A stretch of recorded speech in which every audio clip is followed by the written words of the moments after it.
Welcome back to the Nerdrotic Podcast. My name is Gary Beekler. I'm live in San Francisco, California. I come to you from nerdrotic.com.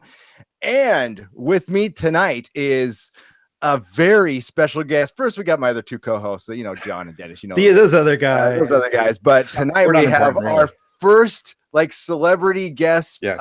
I'm a little nervous right now. I'm a little blown away that somebody actually watched our podcast. Besides you lovely subscribers, we have Catherine LeFrere. Hello, Catherine. How are you? Hi. How's Not it going? a celebrity in any way, but it's very sweet of you to say that. Yes, you are. You are the greatest actress ever. So sweet. And you are the official Nerdrotic actress from now on. Great. I love look it. forward to many awards. And you'll at least our 30 friends will follow you for sure. Great. I love it.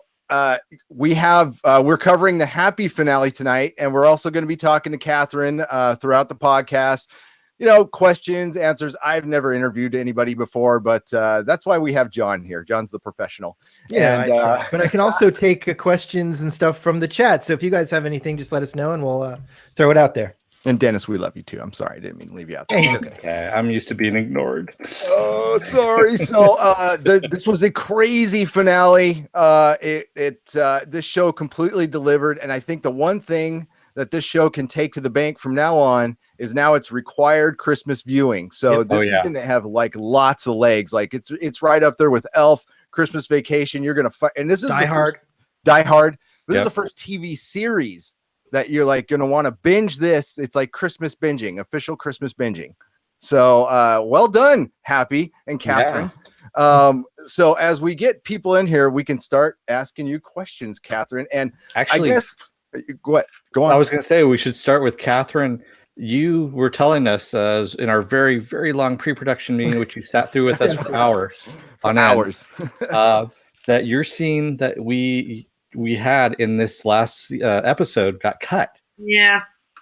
Yeah. So, we're sorry to hear about that. But yeah.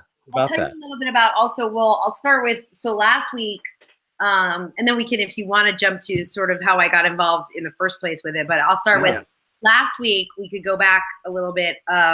So yeah, I was supposed to be in the episode tonight, which my scene didn't end up being in the episode, which I just found out about. We find out just like you guys. We watch along. We don't know until the last minute. But last week, and this is interesting, and you guys will probably you can theorize, but I have a theory which you guys will probably agree with.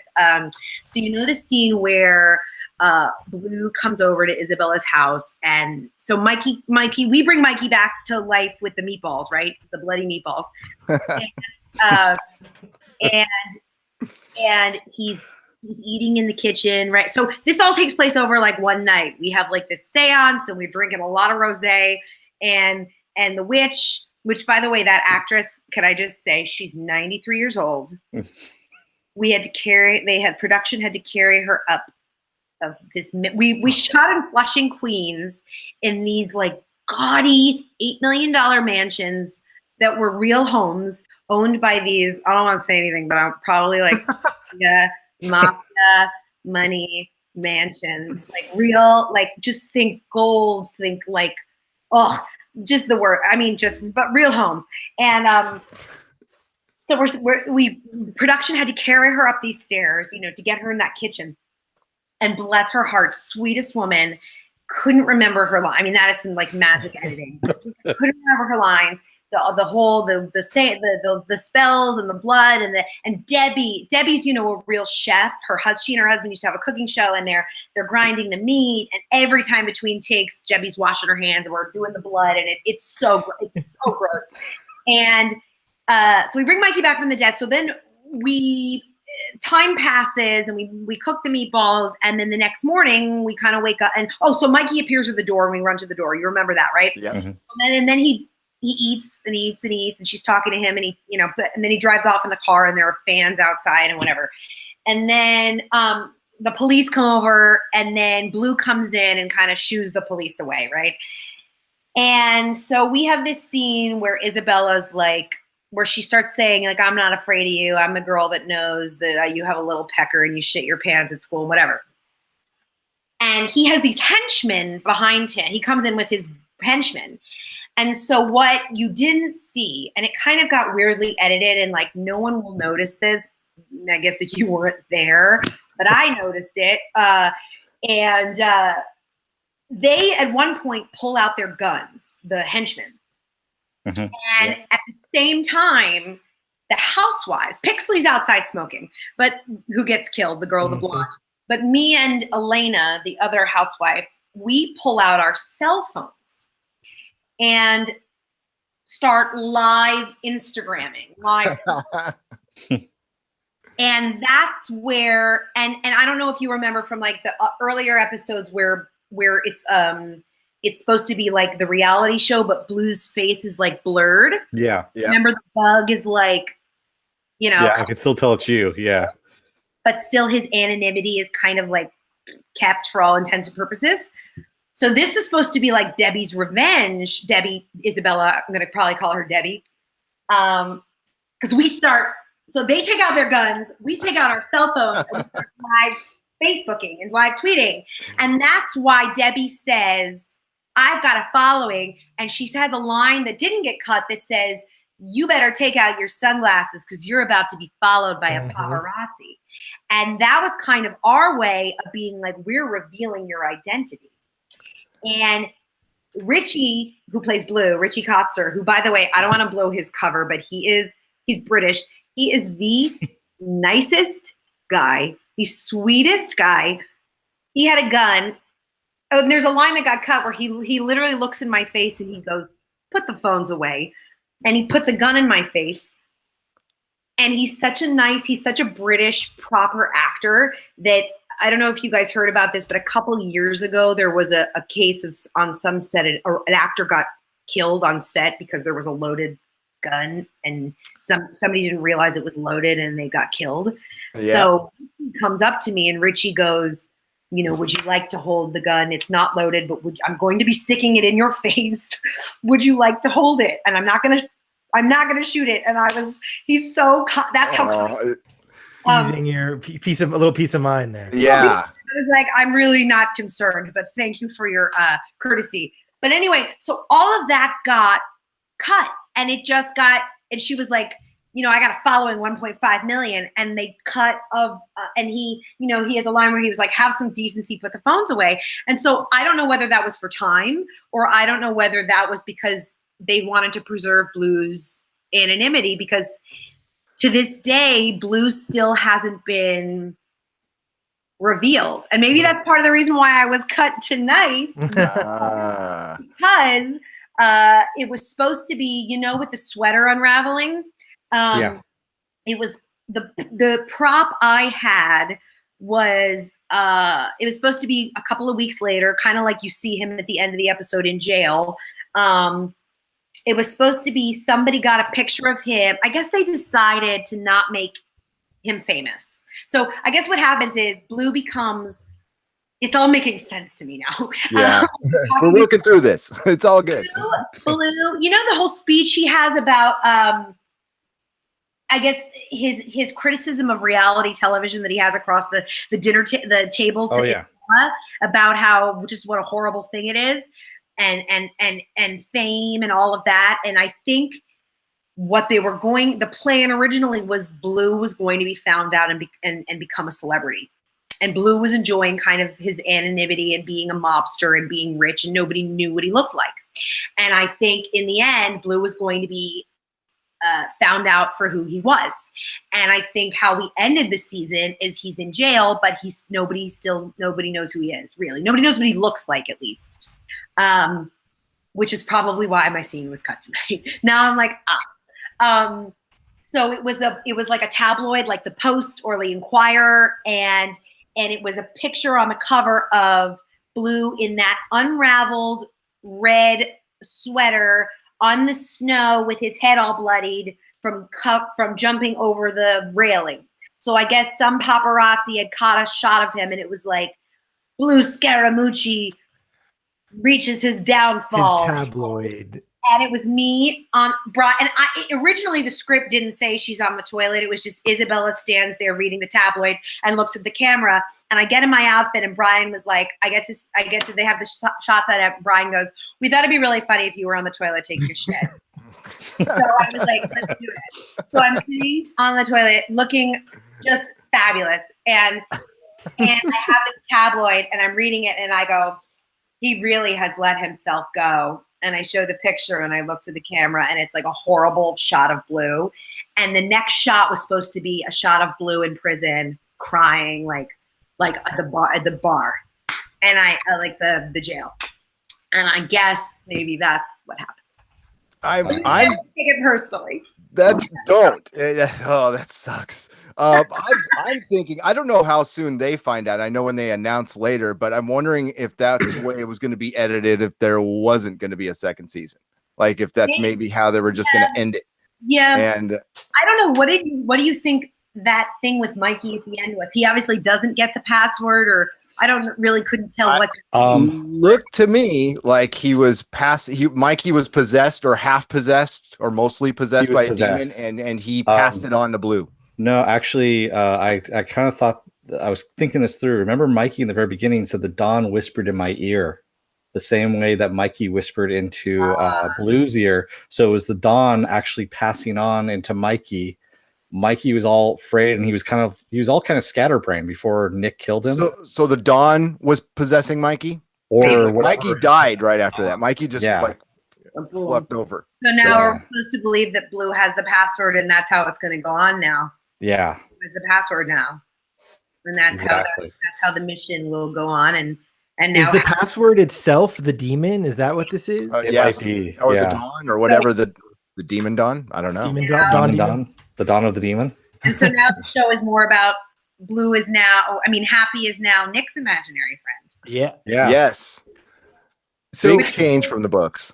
Yes, right? But they needed a season 2. Like I think that's a really fun idea. You know. No, it is. And he's no longer maybe Nick Sachs anymore. Maybe he's somebody else.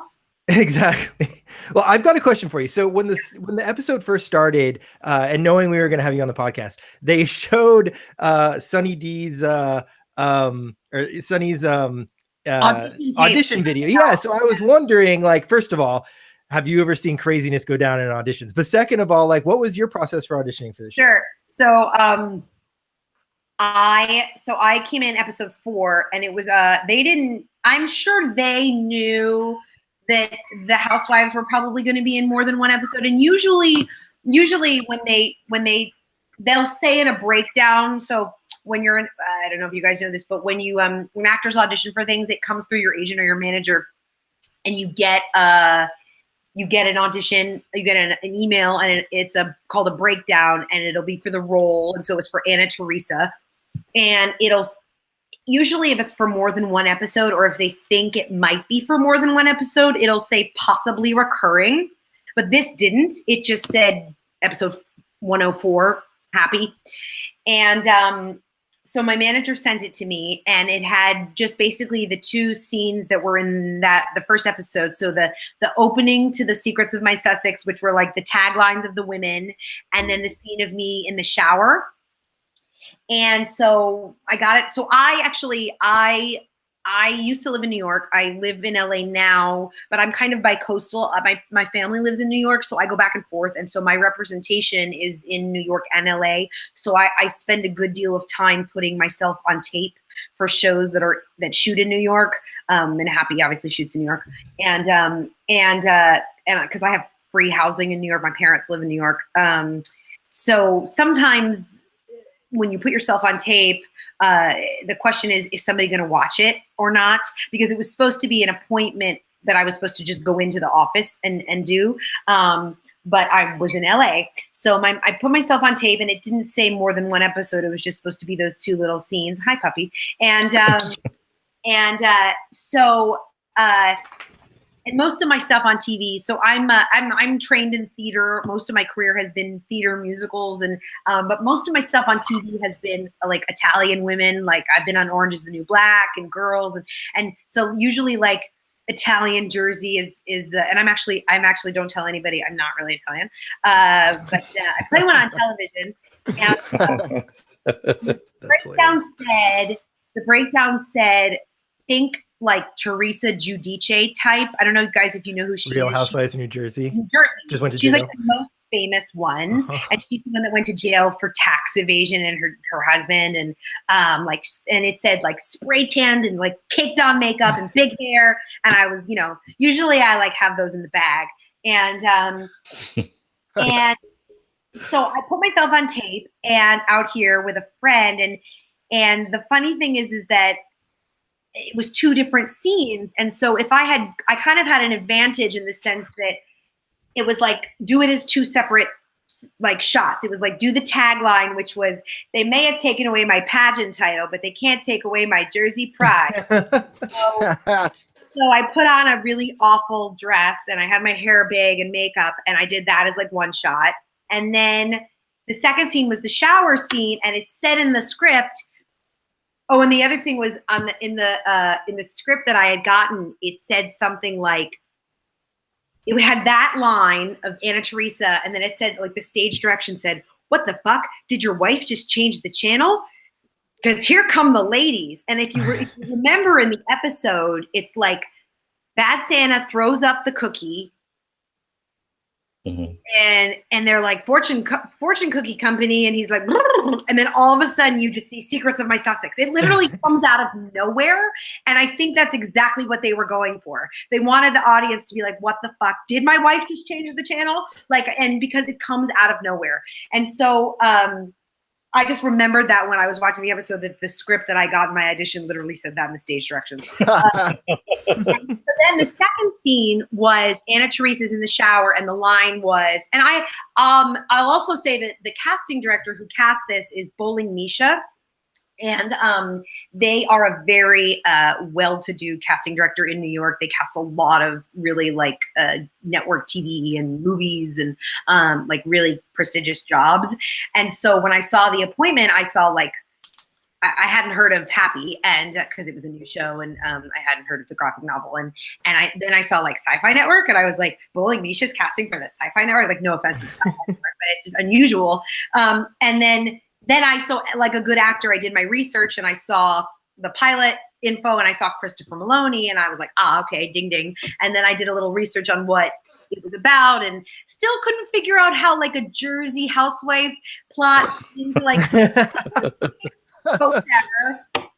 Like, because when you find like a 3-sentence blurb of what Happy's about, in no way do you figure out like how a Real Housewives spoof is gonna. It's not like the Real Housewives of Atlanta, or whatever that show is on here. Yeah, like, about a guy, an ex-cop turned good cop turned bad cop who like saves the daughter he doesn't know, and there's like a blue horse imaginary friend. But like, how does this fit into it? Okay, great, fine. So whatever. Okay, still a job. So then it says, the line is her. She's getting into the shower, and it says she has rollers in her hair, and the line is, poor Isabella, losing a child is the worst tragedy a mother can endure, but losing 4 at once, I wouldn't wish that on my worst enemy, which ironically is Isabella. Well delivered, by the way. Again, very, very good. I thought, who is this woman? How horrible. Who loses 4 children at once? Like, I just still had no idea what's going on.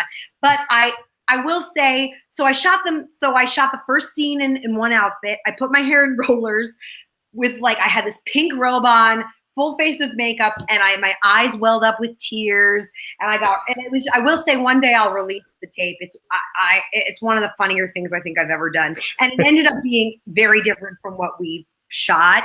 But, so I sent it off, and the next day my manager called and said, you got the job. And he was like, he said to me, hi, Chase, I'll make him watch this later. He's my manager. Hi, Chase. He was like, I knew that if I could just make sure someone watched this, that you would get it. Because that's always the thing. You just don't know that like someone is going to watch the tape. Because whatever 30 girl, they probably saw for the 3 houses. Debbie was probably an offer that they had Debbie already an offer to play Isabella, and then the 3 other women probably said they saw 30 to 40 girls for each character, and so they all had to go in and do it. And if I had gone into the office, I would have just had to do 1, 2. I wouldn't have had the advantage of rollers in my hair. But I also, you know that someone's seeing you, and then when you do a tape, you don't always know. But so I thought it was only going to be in one episode. So then I get the job, and then a couple days later, my manager calls me and he says, we have your like tentative dates for shooting, but just so you know, and this was the episode that Wayne Yip directed, and he was like, they're thinking that the shower scene there's going to be some like partial nudity. They're thinking modest, they're thinking like pasties and underwear, but they just want to make sure you're okay with that. And I was like, okay, what am I going to say no? Yeah. At this point, what am I going to do? Say no? And so then my like agent had to get like a nudity waiver because you don't know what that means. That's very broad because you can get to set and then someone could be like, pasties, you have to get things in writing in this day and age. You get to set and someone's like, actually take your underwear off, or actually you're in bed with this person. Yeah. Writer, and then like close set and only the necessary people in the room. And so it was a shower, but so then Wayne explained to me, and actually everyone was very kind, and you just don't want, because everyone has a cell phone on set, and you just don't want some PA to be like, fun day at work, snap. Right. That ends up on the internet forever. And then one day my kid will be like, Mom, what was this? But no, he said, it's going to be like you're getting into the shower and it'll be pixelated. Like if you were watching on Bravo and they stepped into the shower, it would be pixelated. But when we shoot it, it's not going to be pixelated. So basically I was like naked on set, but what ended up being pixelated. So I didn't give my father a heart attack when he watched it. And then before we shot episode 4, I got another call from my manager that said, we'd like to put a pin in her for episode 6 and 7. So I thought, all of a sudden this has become a 3-episode gig. And then when I went for a costume fitting for episode 6, the costume designer said, in episode 8, you're wearing this outfit. I said, episode 8? I don't know anything about episode 8. She showed me the script of the scene that was supposed to be tonight. And so then I said, episode 8. Great. Now I'm in 4 of the 8 episodes. So then after we're done shooting, I get another call from my agent saying they moved a scene from episode 6 to episode 5. She's like, 5. Now I'm in 5 episodes. Dang. So now I'm 5 of 8 episodes. So it was sort of the gift that kept on giving, except the last 2 episodes got smaller and smaller. Oh. Is there any chance that something like that happens and then it turns into some sort of like a spin-off? Like, because when you see something like that happens, it usually means, right, that the creative is really happy with the people they have playing and the roles that they're playing, right? Like Spike from Buffy was originally not supposed to be Spike, right? Yeah, like all the time. Yeah. I think I texted Debbie the other day after when it was announced that it got picked up for a second season. She's in Madrid shooting a movie, and we became very friendly on set. She's such a nice, real, down-to-earth lady. I heard her talking with one of the producers one day, and I really think that they have ideas for her in season 2 to do something more. And I texted her and I was like, I don't know if you've heard, but season 2's a go, and I hope Isabella will need Anna-Theresa to like go get a manicure or something. You would imagine that where her character goes, your character would. Well, I think if they need her to come back, she needs a world. I don't know if the reality show will come back, but she needs a world in which, to live. I mean, they have to surround her with characters. The other thing is that, like, I mean, it's the Christopher Maloney show, obviously, and like there's so few characters in this show that they either have to create new characters or they have to start making bigger some of the other characters. I mean, like Joe, who's coming over tonight, he's dead. So what? Right. As he's done. And then Gala, we don't know if she's dead or not. Blue's wife. Yeah. The story could go a completely different direction. Could go in so many, we don't, and like, so except for Smoothie and Blue and Amanda and Meredith, really, there aren't really that many characters in the show. And so they either have to, and we don't, who knows if Sunny Sunshine is gonna, everyone else was just a guest star. So we really don't know if I mean, I think the Mafia thing if Blue really has the password now and that's gonna continue, yes. I think the Mafia, the mob world has to continue. And so hopefully they'll have us be a part of it. But I don't know if the reality thing can go much further. And I thought they were going to kind of make us a bigger thing than it actually ended up being. And maybe they just couldn't because there was just not enough room, but I think the mob world is definitely, I mean, I don't know, you hear the music and I just think that that's where this show lives. And clearly if that's what they all work for, the cops, and they're owned by the cops are owned by the mob world, and they're owned, although I don't know, the whole time we thought everyone worked for Blue, and it turned out everyone was working for Sunny Sunshine. So, right. So who knows? I don't know. Yeah, the stuff that you were in though really made it fun. I mean, that's what made this show fun. I mean, the graphic novel is great and everything, but it's pretty dark and gritty. And I was around when it was being a friend of mine worked on the book. Right. So, yeah. I was around during when that got pitched. I can't even imagine what when you started reading the script, what you saw the plot, because this is like an impossible story to do and to explain in 3 sentences, to go like explain Happy, and I've been asked, and I'm like, I got to do it in a paragraph. I can't do it, I know that Grant Morrison, the writer, wanted to just do the most disturbing thing he's ever done. That was his whole goal, was like, I'm going to Image Comics. They don't put any parameters on me at all. So I'm going to do like the darkest thing I've ever done. And he wanted to kind of cleanse his palate because he'd been writing superheroes for 10 years. So he's all, I need to do something really dark right now. So I can't imagine what it's like for you when you started reading the script and going, what is this? Actually, that's a Ghost World asked that. I'm going to modify this question for you, Catherine. For those who haven't discovered the show or the material, what do you think's the main draw, or what was your main draw into this story that you would pitch, or to your friends who might not be into this sort of thing, but you're in it? How do you pitch this as something that they might be enjoy? Right. Well, I'll tell you. So, I'm a theater girl, and I'm a comedian. I mean, I'm a comedian, and when I say that, people think you do stand up. I don't do stand up, but I mostly I'm a character actress, and I do voices and stuff. And I just think Chris is so funny. He's so. I just think the ability to laugh. I just think the writing and the comedy in this is so, it is dark, but it is also so freaking funny that what got me hooked, I thought the pilot was one of the best pilots I've ever seen. Not only the shots were beautiful, and one of my favorite things about the whole show is the music. I want there to be a soundtrack, the scoring, and the 80s ballads, and then the Italian music. I just think it's so beautifully done, but also the bug stuff is really weird and it's not everyone's cup of tea. So here's the way I found out how we got molded into all of this weird stuff was, so still to the day that I showed up on set, still had no idea how we fit into the story. So we show up for the first day of work, and I'm still playing a Jersey house, so I still have no idea how this fits in with Christopher Maloney and the Little Blue Horse. So we're on our van on 33rd and 3rd, where we go over the Queens Tunnel, where we shot in Flushing, Queens. And we and the couple other housewives, we said to the PA, we still can't figure out how we fit into this story. And he goes, so basically what sets the plot into motion is there's a hit the story starts with one night, a hit goes wrong, and he shoots 4 brothers, and he has a heart attack. And on the way to the hospital, he sees this little blue horse who happens to be the imaginary friend of the daughter he doesn't know he has.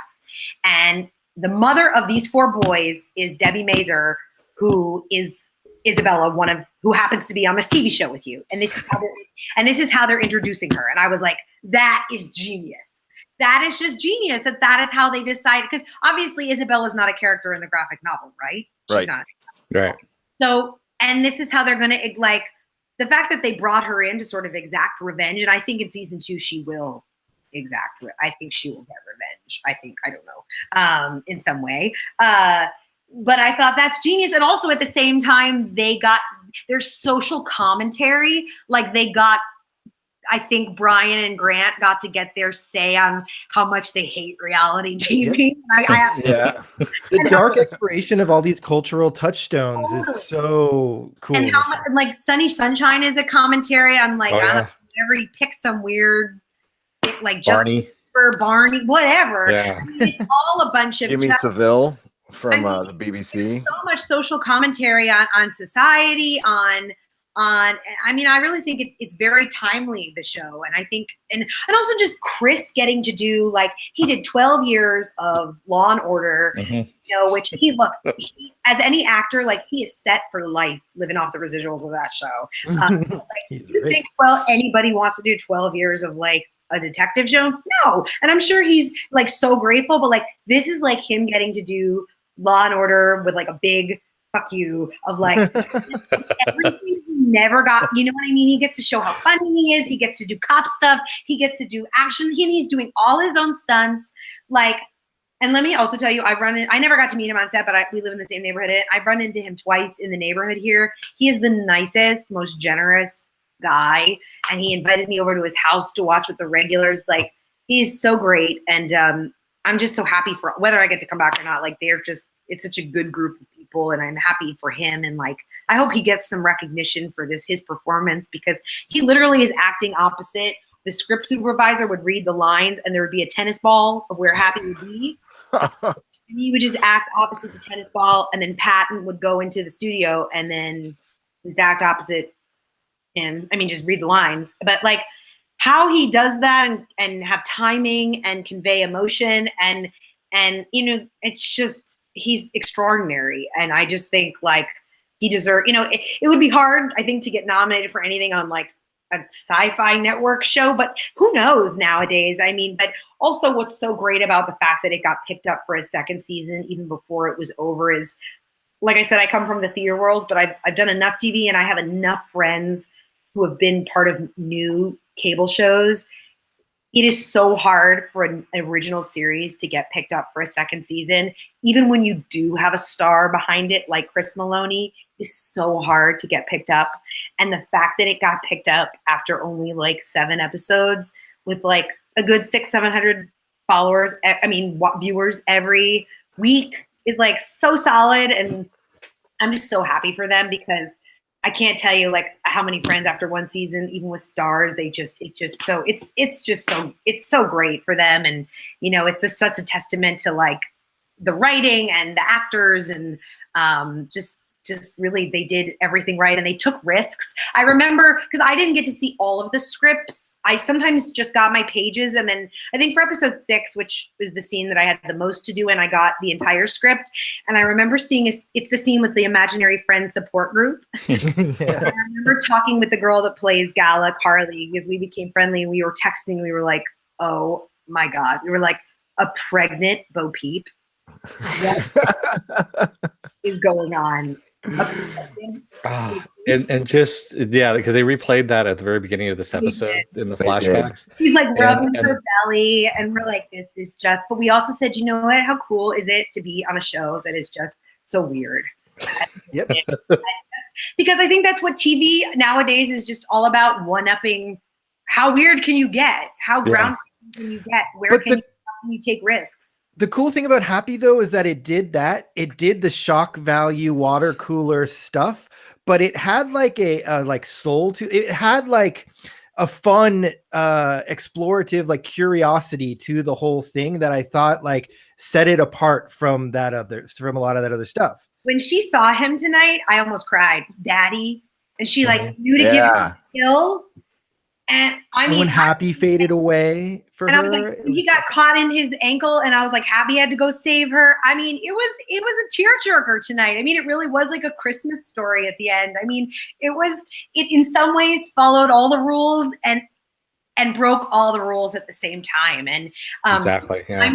I'm friends with Patrick McManus on Facebook, and he posted, and I think his account is private, but I'm sure he won't care. Patrick is one of our executive producers. I'm sure he won't care if I read. We won't tell. We won't tell. But he posted a post today, and it was so touching, and it's short, but I'll read it. And it was so true what he said about the show. He goes, well, this is it, our finale. Today, I give a shout out to Brian Taylor, our co-creator, head writer, and director. It takes leadership, vision, and patience to execute a series of any kind. What Brian has created here is unparalleled. It may not be your cup of tea, probably isn't, but if you step back and objectively analyze its totality, you can come to no other conclusion than he has challenged and changed television forever. He also happens to be a good, kind, intelligent, funny, and at times egregiously aggravating man. I've learned much from him. I look forward to learning more in season 2. For now, I'm going to take a shower and wash off season. Watch the happy finale on Sci-Fi tonight at 10 p.m. And I just thought that was just like summed it up, just perfectly summed it up. You know what's also great about that specifically is that you hear a lot of these shows where like they get picked up, but there's like shit going on behind the scenes, like with Star Trek and Walking Dead and all this stuff. And it sounds like this was a really fun, great experience of like the whole creative team. A good group of people. I mean, at the end, it was just a good group of people. Everyone was nice. It was so down to earth. I mean, everyone was so real. And, people think TV is super glamorous. And I would say this was like anything but. Grind. It was like, and it was cold. It was just, the first AD, his name was John Beatty. I think it's pronounced Beatty, not Beatty, like Warren Beatty. Not first AD, I'm sorry, first camera op. He held the big camera. I think that's what it's called. And, he did most of the camera work and for all 8 episodes. And, just the people that were with it throughout, those guys got to give them so much. They were there for all 8 episodes. And I remember saying to him, again, I'm going to go back to the, because that's the weird thing about television is that, you don't have the same director for every episode. So the people you get to meet, the DP stays the same usually, and the camera people stay the same, and the props people and the costume people. So there's a little continuity, but the director is different, and the director brings its own team of assistant directors. So there's not, and Brian directed the first, second, and then I think the 7th and 8th. So he did the first 2, obviously the pilot, and then the last 2. So I got to work with him on the last 2, but in the middle they had different people, and then they bring in their own team. So it's weird because tone shifts sometimes, and then so that's what you have producers on set for, to kind of keep, and script supervisors to keep it kind of flowing the same, and the director of photography to be like, no, this is what it's supposed to look like. But the cameraman, the first camera op, John, this big, tall guy. And I remember, the first day I met him, he got to see me naked in the shower. And the last day I worked with him, I was on the toilet. And I said to him, I said, John, we're like practically engaged now, because now you're naked and now you've seen me on the toilet. So, but everyone was just so cool. And so, I mean, it was such a great experience. And then the people, like most of the cast lives out here. I mean, when we went over to Chris's house, it was Smoothie, Patrick Fischler, who is such a nice, sweet guy. I know he's really creepy. He just has one of those faces, but such a sweet man. And Patton Oswalt and his wife were there, and Medina, who's a sweetheart, and then Meredith, who Lily, and then Chris Maloney and his wife, and we mass tweeted, and again, it's just all about, we just tried to make it like a thing, and then so we'll see. I mean, I really hope I'll get to come back for even if it were just for an episode, it would be lovely. But it's been great. It's been a lot of fun, and I've learned a lot, and I've learned just a lot about, like, every Thursday morning I would check the ratings and stuff like that thing, and the 18 to 49 demographic, and I learned a lot about, now that I live in LA and I'm trying to do more TV, I just learned a lot about it, and so it's been fun to be part of in that world. Yeah. And people like you guys who follow this and review this, and it's been really fun. So I was going to ask you. So the last episode where Blue's guys come in and they have the guns on you and everything, and Mike. Oh, excuse me. I think no. I take that back. Actually, when Mikey is leaving, it seemed like there's a lot of people that were kind of trying to hold back some laughter in the scene on set, and it looked like it was just a fun set to work on. Yeah. So was there a lot of the? There was a lot of funny that episode. I was saying, I probably got paid more for that episode than I did for any of the others. So many days, and we went overtime. And like, there's a scene, again, it's all blurred, but there's a scene where we're all passed out on the floor. I'm passed out on the floor. Other people are sleeping on the couch. There's a scene where Blue's where he puts the gun to her head, and we're in the back being held hostage by Blue's henchmen. I don't remember any laughing, but maybe I don't know which scene you're referring to. Oh, actually, when Mikey starts busting, he's going through the whole production group and he's kind of pushing them aside. He's trying to get to the car once he grabs the car keys after he's eaten the raw meat. And it looked like everyone was just kind of like trying to hold back some laughter. Maybe. I'm sleeping on the floor during that scene. We were so tired. We had been shooting. It was so early in the morning. Literally we had like a 5:30 call. And I remember that's one of those scenes where when you're like basically furniture your decoration and the second AD, they like give him a job and they're like, you can put the actors, you spread them around. And so they put Pixley on the couch and I was like, I'll be on the floor with a pillow. And I was like, I literally took it as an opportunity to take a nap. And Debbie and smart. That is smart. And my feet, I had the most uncomfortable shoes. And so my costume, so I was like, I'll sleep on the floor. And Debbie was in the kitchen with Mikey and whatever, I think for the raw meat, they gave him some like tofu or some disgusting. And that poor kid. And I didn't know at the time have you guys seen the Menendez brothers thing it's like the Law and Order SVU thing? Oh, yeah, my wife watched Oh, yeah. He plays the younger one, Eric Menendez. So he's actually like a hot young actor right now. So I didn't know who he was at the time, but I knew he was like a big deal because we did a lot of shooting around, I think, his schedule because we had to go back and do a pickup to us running we had shot episode 6 weeks before the scene with the meatballs, and we had to do a pickup of us running to the door. So there was a different director for episode 6 than there was for episode 7, which was Brian. And we had to do a pickup of us running to all of a sudden we hear a knock. I don't know if you remember, but I'm kind of drunk on the couch and I'm like, we ain't even in the same zip code as reality. There's like blood and there's a cat and there's meatballs. I don't know. And I'm like rolling my boobs and all of a sudden we hear a knock at the door and the witch goes, he comes. And we run to the door and we had to do a pickup. And this is like 3 weeks later. And I think it's because his schedule, we were waiting on that kid, the actor. So between takes, he was like always on the phone with his agent. He was a very nice, very professional, good actor. But I think it's because he's like a big deal in Hollywood right now. Yeah.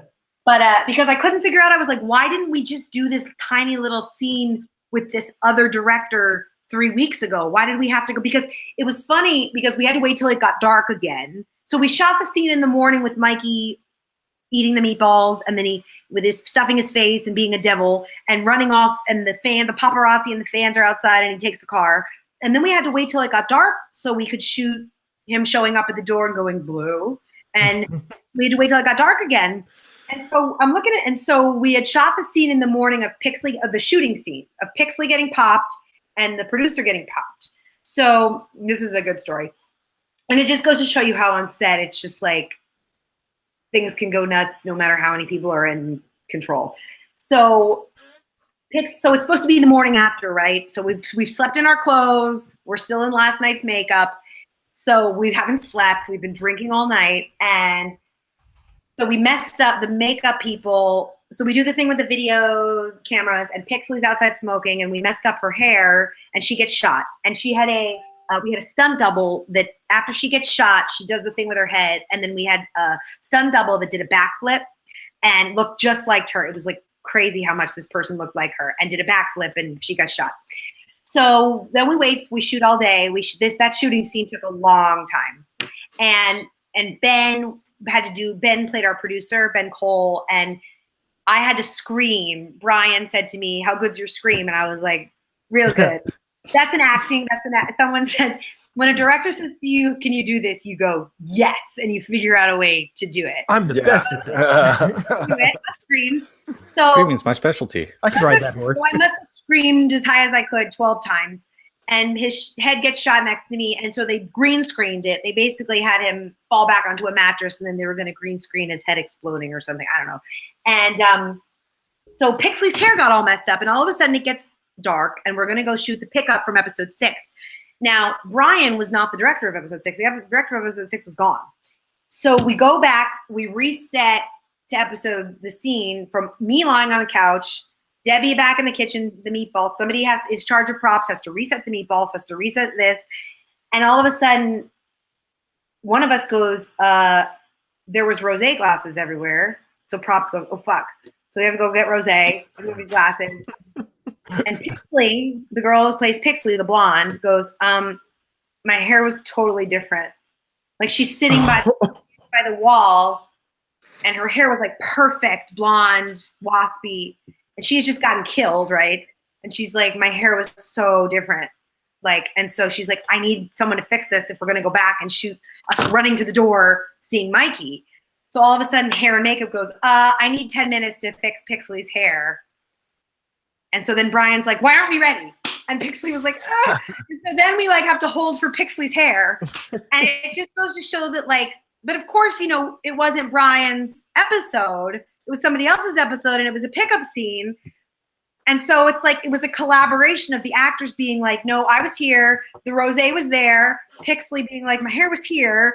And like, you know, of course, hair and makeup people take pictures of of continuity to remember. But it was like such a team effort of us to remember because it was something we had shot 3 weeks ago, literally of us running to the door so Mikey could go, hello. and that was we all were like, why did we not do this 3 weeks ago?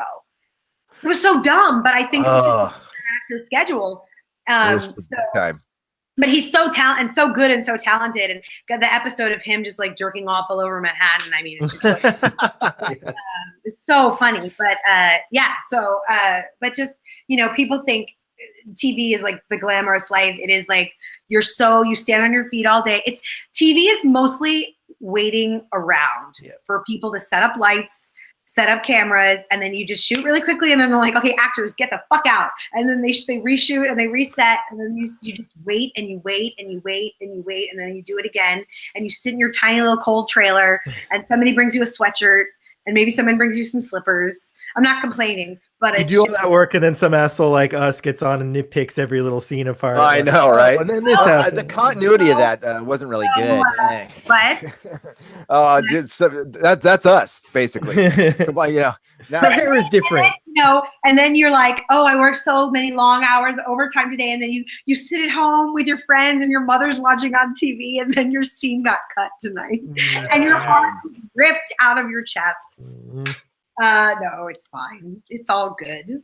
But, well, you can help us make someone else's day because I think we have a prize pack to give away. Sure, yes, let's give that away. We do. So yeah, let's get to that right away. So if you have commented in the previous recaps we've done 7 of them. I have written down your name and affixed a random number to your name. And real quick, here's what you're going to get. So you're going to get Happy issues 1 through 4, including a couple variants, all signed by Derek Robertson. And the first one has a Happy sketch on it there. You also get a hardcover of Derek Robertson, the art of Derek Robertson, the cover of The Boys. And that's also signed by Derek Robertson. And the best part is you get a sketch by Derek Robertson of Happy. And yeah, so that's a huge prize pack. That's massive. Prize pack. Did I comment this week? I forget. I took your name out. You tried. So Catherine, I just need you to pick a number between 1 and 87. I'm going to pick 28. 28. Is that your favorite number? It is my favorite number. I don't know why. Is it your favorite number? Is there a sports star or something with the 28? Like, how did that come? I don't know. I just like the grouping of even numbers now. My birthday's March 2nd, 1986, but I don't know. So there's 2 and the 8. I don't know. So young. I always thought that would be a good age for everything to happen, but nothing ever happened at that age. I don't know. Fate did not help you out on that one.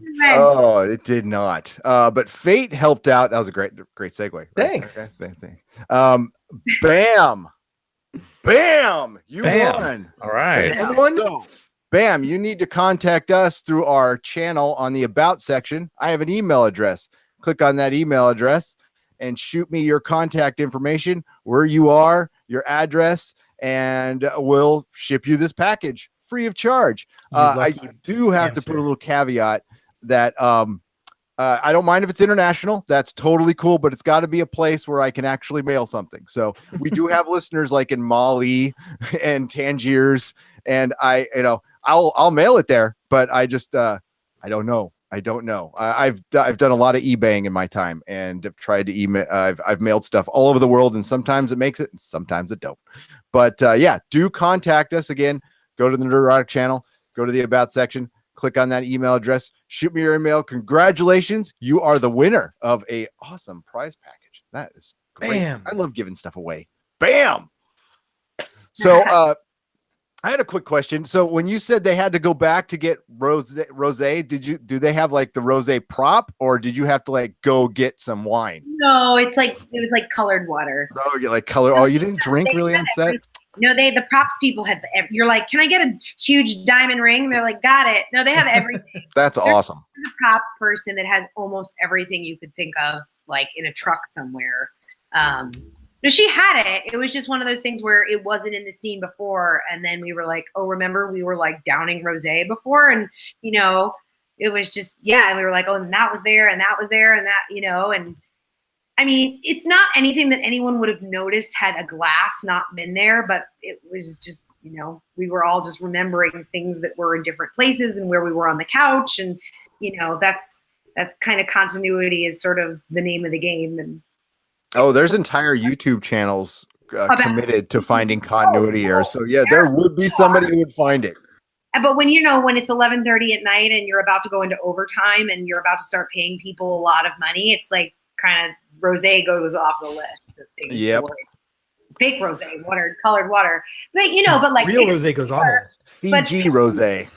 Some hair that was like dead hair versus like perfect bun is going to be noticeable. Someone's going to notice that. So, things like that. It's just like schedule, and then the toilet. I'm going to keep mentioning this toilet scene. I was supposed to shoot it the following day.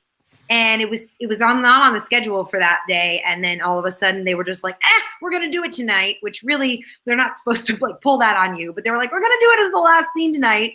So we're going to just change you. And I had been in that same sort of outfit that I was in for all those other, the red top and the leopard dress and this sort of ridiculous black eye makeup and purple lipstick. So this outfit was totally different. Everyone sort of gets their own makeup person for the day. I mean, Chris wasn't there. None of the stars were there. So all the housewives had their own hair and makeup person. And I said, and we had like 5 minutes to change while they were setting up the lights and camera in the bathroom. And I said to my makeup person, I was like, this is supposed to be like 3 weeks from now. Like, I want to look like this is not the 5-day-old makeup I've been sleeping in. So I was like, let's do what we can. So we like wiped my face down. I was like, at least a different lip color, something to make it look like, because this is not something that like Brian or any dude is going to really notice or think about. I'm thinking about this, because this is supposed to be like Blue's in jail now. This is a couple weeks later. And so some 3 people were like grabbing me in all different ways and ends and changing me and combing my hair and slipping things on me. And then somebody shoved me in a bathroom. And I just remember looking at everybody in the room being like, guys, I have a degree in Shakespeare. And we're about to do this. Cool. My mom is real proud. Anyway. We have a question from one of the commenters here, and they asked, did you get to keep any props? I'm not going to ask what they ask you to keep, if you kept, but they want to know if you kept one of the magic carrots that makes the reindeer fly. But I wish I could have kept the thing about like when you work in the theater, sometimes you get to keep costume pieces because once the show is over and you can buy, or sometimes they give it to you. But in TV, they keep everything, even if you're willing to pay for it, just because in case they have to go back and do a reshoot, they have to keep everything. But I would have loved, I had this really enormous fake diamond ring that was real I have a picture of it somewhere. Real cost would have been worth like Kim Kardashian sizing. I would have loved it. A prop. I would have kept that. I really wanted to buy the skirt that I got to wear off of I offered the costume designer. I said I'd like to buy this off you, but she wouldn't let me. They have to. Bummer. They have to put it in storage just in case they need it again or for whatever reason. Once you win some of those awards, they'll be handing them out to you.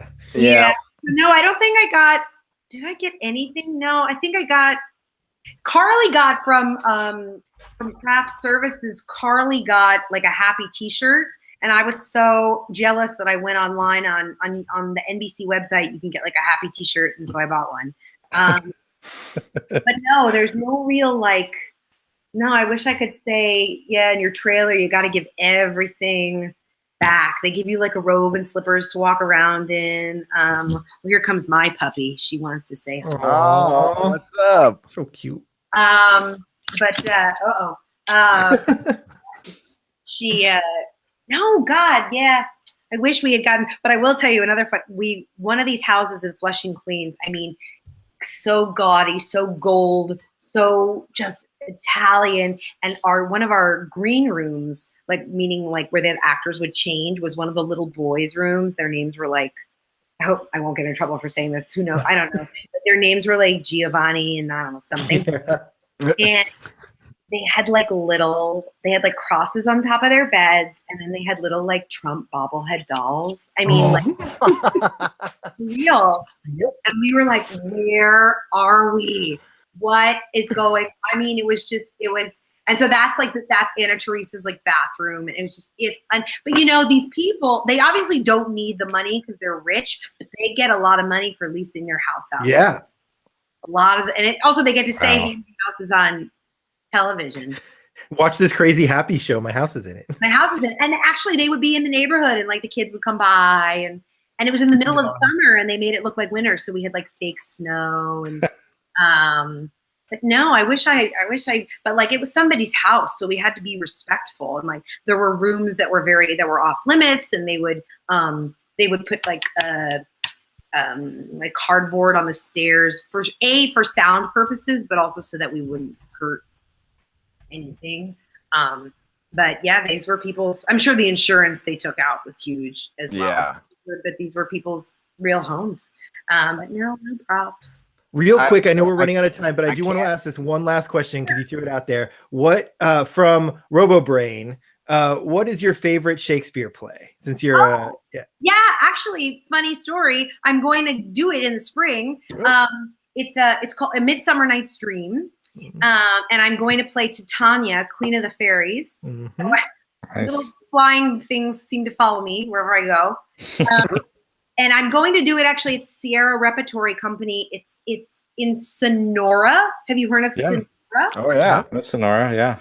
I don't. It's near 3 hours east of San Francisco. I think. Yeah, it's up my way. Oh, Yeah. I think somebody's Scary Santa or somebody's here. Oh, Well, should we see? Would you like to see a Scary sure. Why Yes. Santa? Okay. Wow. Surprise them. not? Wow. That's What's very up, cool. guys? Hi, everybody watching. How's it going?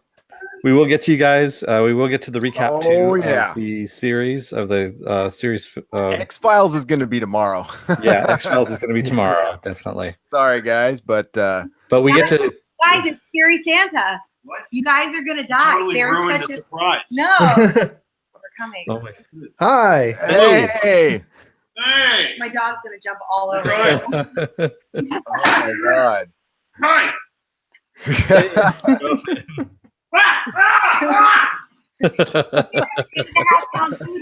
I think we found Scary Santa's weakness. 2 death scenes in one day.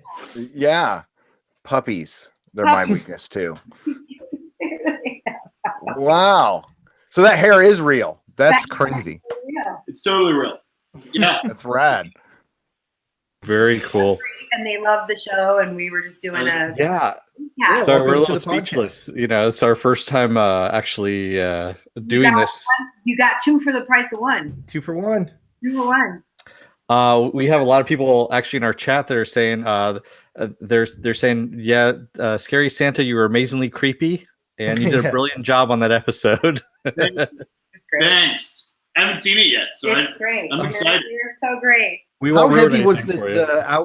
the Santa suit with all the stuff strapped to it? What's the question? How much did it weigh? How heavy? Yeah, how heavy was that thing? 35 pounds. Dang. Yeah. Yes, it was a workout. And it wasn't cold out, right? You were like, well, in August, I was. Can I swear here? Of course, yeah. My balls off the whole time. But in August, I was sweating my balls off, and then by the time that like October rolled around and everybody needed stuff to keep warm, I was like, I'm good. You're like, I'm fine. It worked itself out in the long run. That's amazing. Neat. Hey, Joseph, we wanted to ask. So, what was your favorite experience filming on Happy here? Well, I have to say, it was getting paid. I think that's every. Nice. That's a great answer. That's the best answer. That's always a good experience. I can't believe they found somebody that looks just like what my friend Derek drew, and in costume. Okay, not in real life, but with the hair in it, I am like blown away. And you really did a great job. And you were, especially when you see it tonight, you have like this one particular really creepy scene where you're kind of staring at the camera and you're just, as after Toyland. I'll just say that. But that was like my 12-year-old walked in and you actually creeped him out. He bolted after he saw it. He's like, I'm done. My mom said I've been giving her nightmares, which I think is fantastic. I guess my mom's like, you're disgusting. But for me, I mean, this is the thing, right? So it's a really weird. I've known Brian for a long time. Like Brian cast me in Crank 2, he cast me in Gamer, he cast me in Mom and Dad that's out right now. So like I've known him for a long time. He came and saw me do a play that I brought to the Edinburgh Fringe Festival in July. And he came and saw the play like when we were just getting it ready to go. And after he saw the play, he's like, yeah. And I'm like, what are you talking about? And I was driving to Vegas and he calls me, he goes, hear me out. I think you should be Santa in Happy. And I was like, oh my God. Because like I read the comic. I'm a comic guy. So so right nice. on. Yeah. So I got all geeked out. And I felt a lot of pressure because I knew the comic. And in the first episode, different artists drew the different Santas a little bit different in each issue, right? So like the first issue, he's all like gaunt and strung out. So I sent a picture to Brian saying that I'm working out in the gym trying to get thin. And he goes, no, I want you big. And I said, got it. And I left the gym right then and went to Ben & Jerry's and ate like a pint of ice cream. Yeah. I did that for like 2 months. And it was but yeah, I hope I did your buddy justice because it was a lot of work. Oh yeah, there's Gaunt Santa right there. And then you did. No, you all did. I can find. I love that issue.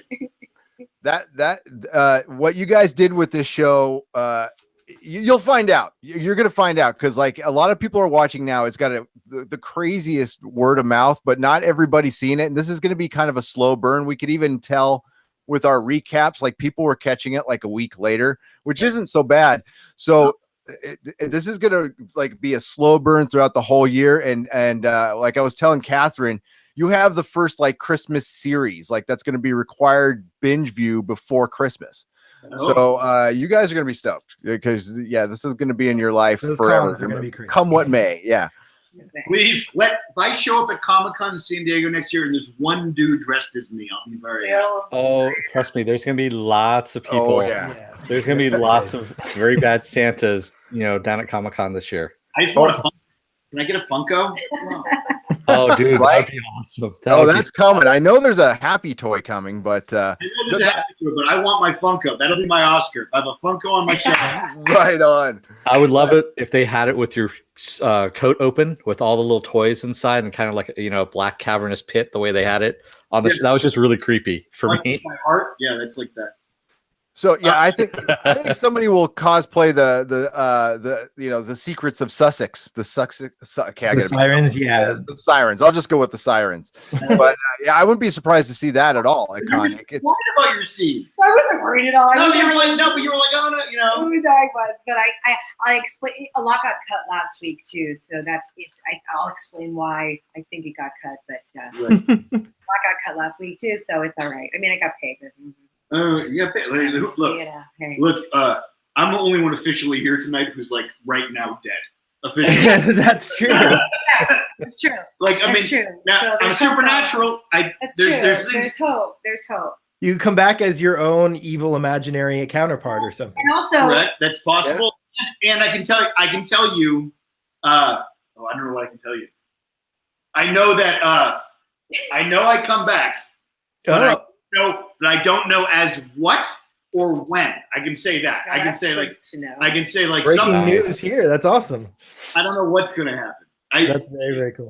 Tentatively, that's the story. Is that something? But it might just be for a second. Okay, well, hey. It might just be for a second. It doesn't necessarily mean that I'm alive. No, it doesn't mean that either. Hey, no, well, that okay. Nobody needs to be. Robo Brain says bullets aren't magic, so Santa isn't dead. That's There you go. the theory is that I could, you know, like I'm Supernatural. I played a character Supernatural, and all the time, like Jensen's always like, you never know. People come back all the time. People come Oh back.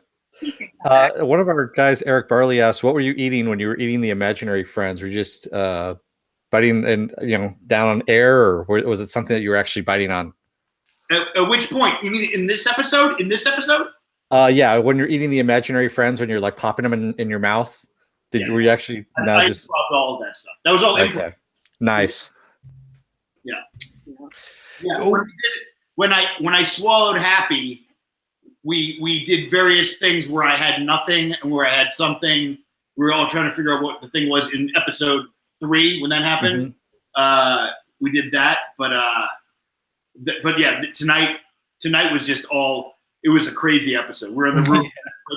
Brian's just like, just do stuff, and I was just. Yeah, no, we've seen it already. We saw the East Coast feed, so yeah, we saw it. It's awesome. I mean, you have no worries. You have become like an iconic villain in TV. I can just say that right now, dude. We have 83 people in chat right now that are talking you up right now. So yeah.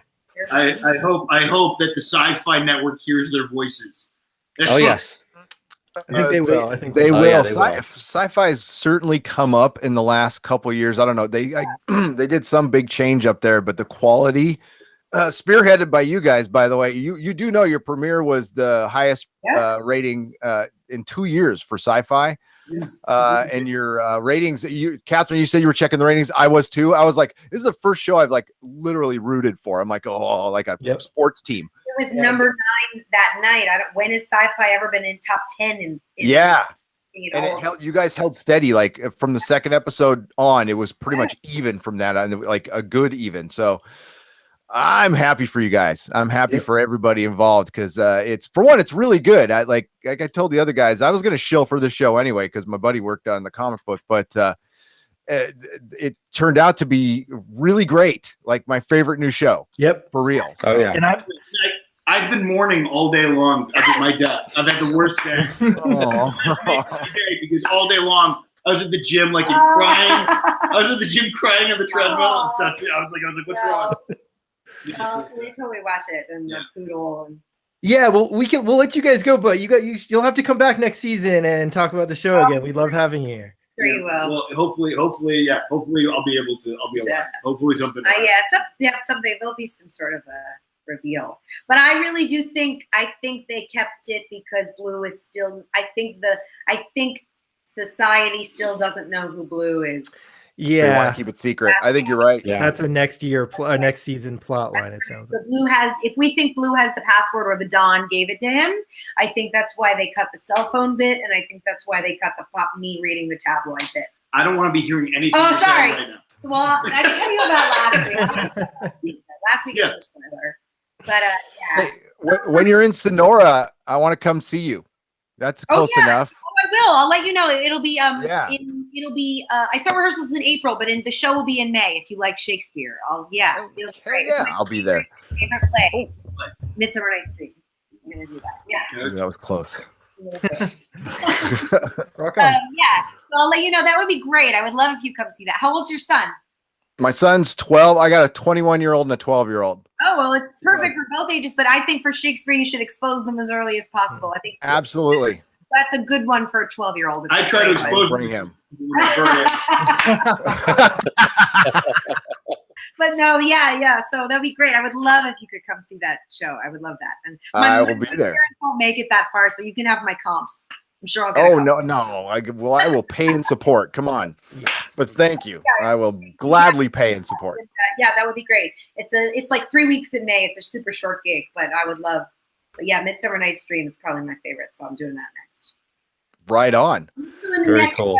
This is controversial and weird, but I'll also, if it gets released at this point, I'm in the next Woody Allen film. Rainy Day in New York. It was supposed to come out, I think, next summer, but now with everything. Oh, yeah. Starring Selena Gomez and Timothy Chalamet, and I have 2 scenes, but I was really excited about it, but until recently, things happened. Yeah. Yeah, it's complicated now, but I think it will get released in some way somehow. But it's complicated. I'll just say I had a very professional experience working with all the actors and everyone, so I won't comment. I hope it gets released because it's a good script. So, but I'm in that movie too. If it ever happens. Anything else? Both of you are. The movie's not coming out. Bad week for me. Let me just not to make it about me, but I'm feeling you. He's in mourning because he's dead. My movie career is over before it started, and my scene got cut tonight. So we're feeling that we're gonna drink our troubles. Tell everybody to write to sci-fi. Yeah, we will. Done. Best spin-off of Santa and Anna-Theresa. Yeah. A Sirens and Santa spinoff. A sitcom. Yeah. Actually, one of our guys, Jody, wants to know: is there any other stuff that both of you are working on or are going to be working on that you know of that you want to let everyone know? I mean, Mom and Dad just came out on video on demand, so that's probably that came out this week, right? That's the main thing. Other than that, it's pilot season. It's pilot season. Awesome. Yeah. Okay. Pilot season. Good luck. Yeah. So, and I just said my 2 things. I'm the Woody Allen movie and my Shakespeare play. So. Well, we'll be there for both of them. And again, Yeah. I think this is going to be a big deal, and you'll see at the cons with the cosplay and everything. And we'd love to have you back next year to talk about this thing over the summer. Yeah. Over the summer. Yeah. So. Yeah. We've got our tickets. Gary and I are going to be there. It's in July, so yeah. To go 1 year. Can anybody just get a ticket? I told you I'm an idiot. I know nothing about these things. It's kind of hard to get a ticket. Even for us. I mean, somebody. Talk to your agent. Yeah, you'll be able to get a ticket. You should be able to get in. Yeah, Catherine, I will privately message you about that. Yes, I might have an angle. You might have an in. Okay, great. Yeah. Okay. I brought you Secret Santa. I know. Yeah. I know. I know. Santa, that's brilliant. I am so stoked about this. This is crazy. What? You are? Oh, good. I'm glad. Last. I had such a good time.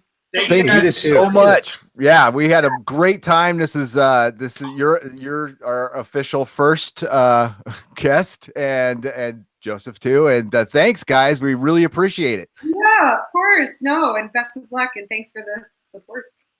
Rock on. Thank you. And Joseph, enjoy the episode tonight. It's awesome. It's really good. Really good. All right, peace out.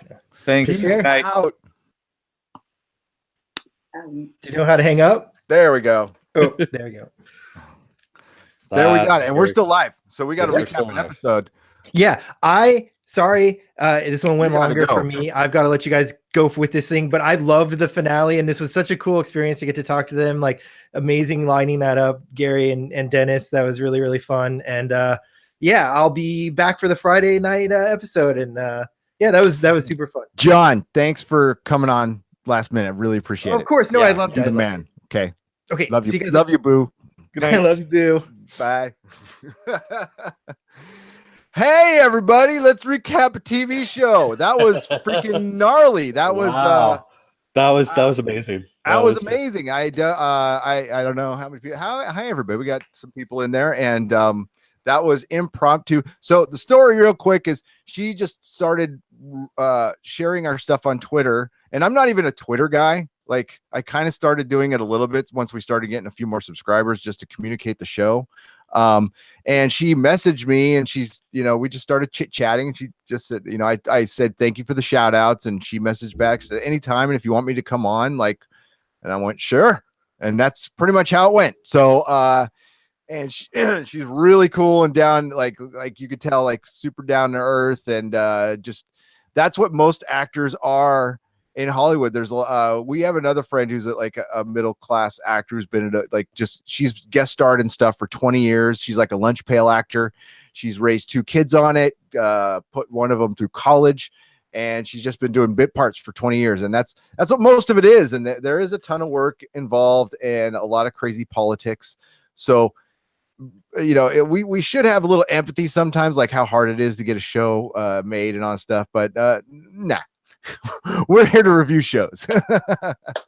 So let's talk about, dude, this was a great episode, man. Yeah, this was an awesome episode. It was everywhere. I mean, it was just had everything in this episode, including starting off with a very weird audition tape. Right?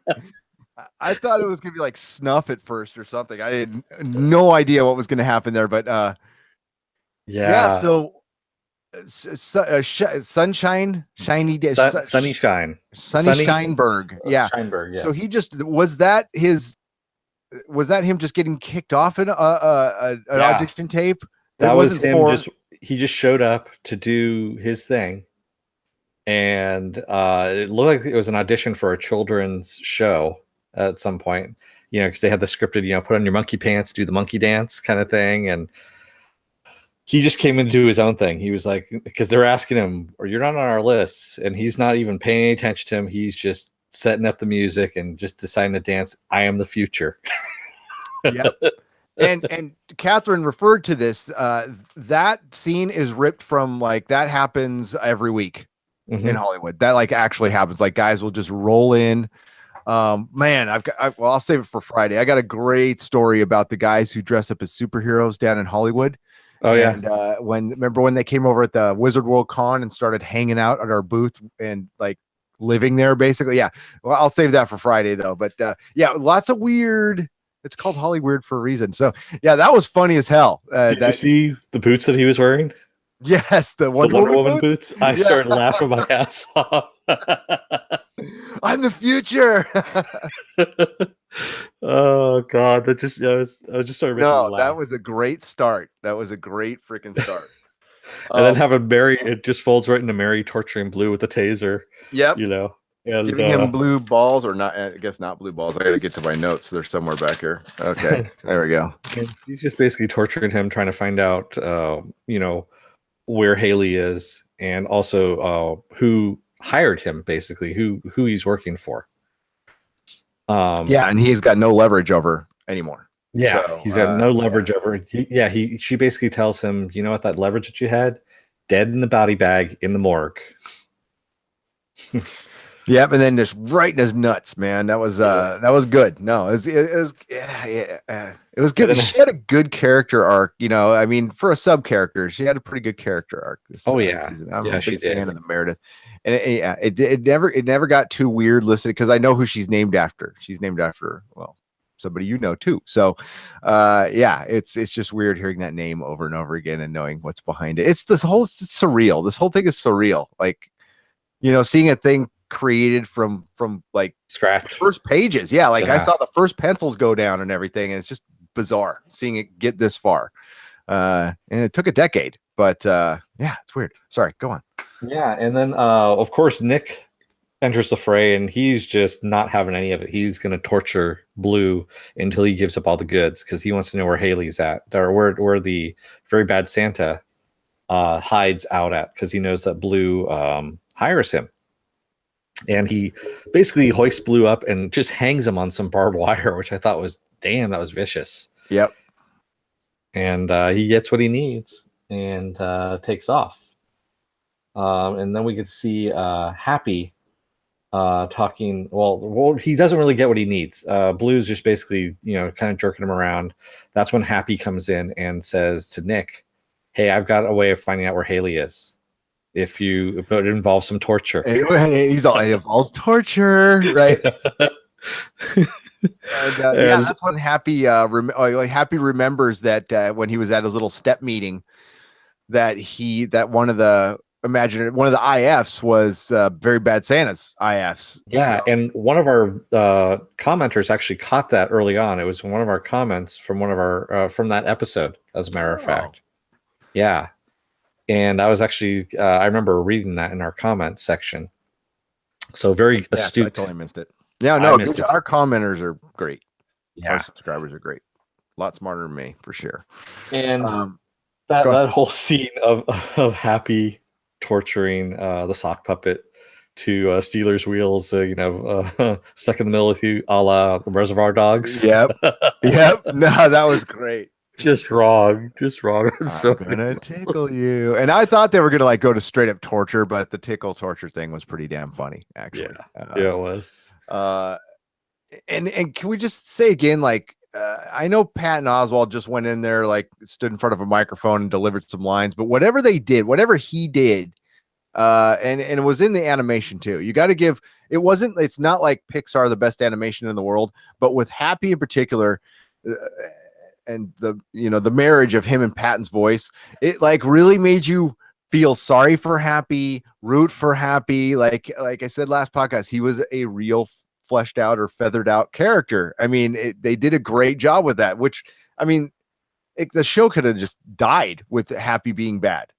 He's an important part. He's not the main character, but it was just really well done. I was very, I want a freaking Happy toy now. Yeah, I would love, like Joseph said, having pop figures and doing a Happy pop figure. I would love a Happy pop figure. They'll do. Oh yeah, come on, they're easy to do. I know. Do they still make the blank ones? Well, no, those are the Muni figures. I think is what you're talking about. No, they made blank pops. Did they? They did. 10 years ago. Yeah. Yeah. I got a bunch of them. Maybe they got them at the store. Yeah. I still have a couple downstairs. Okay. Yeah. Maybe they were like promos for comic stores or something. I don't know. Maybe. But wait, we could paint our own. Yeah. Sorry, I didn't mean to get you off track. No, you didn't get me off track. Happy gets the other imaginary friends together.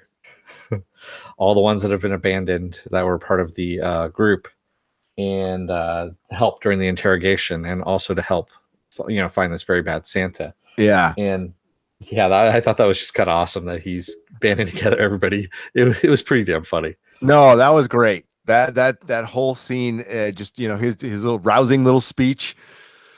It was. Sorry, I just lost my notes. Keep talking. I was gonna say, see if Forrest is actually out. He loved the stream, and he just has to go. So see you, Forrest. Bye, Forrest. Thanks for joining. And I'm gonna get to some of the comments here too as we go along, as we go through. So. Yeah, so we're gonna go through real quick.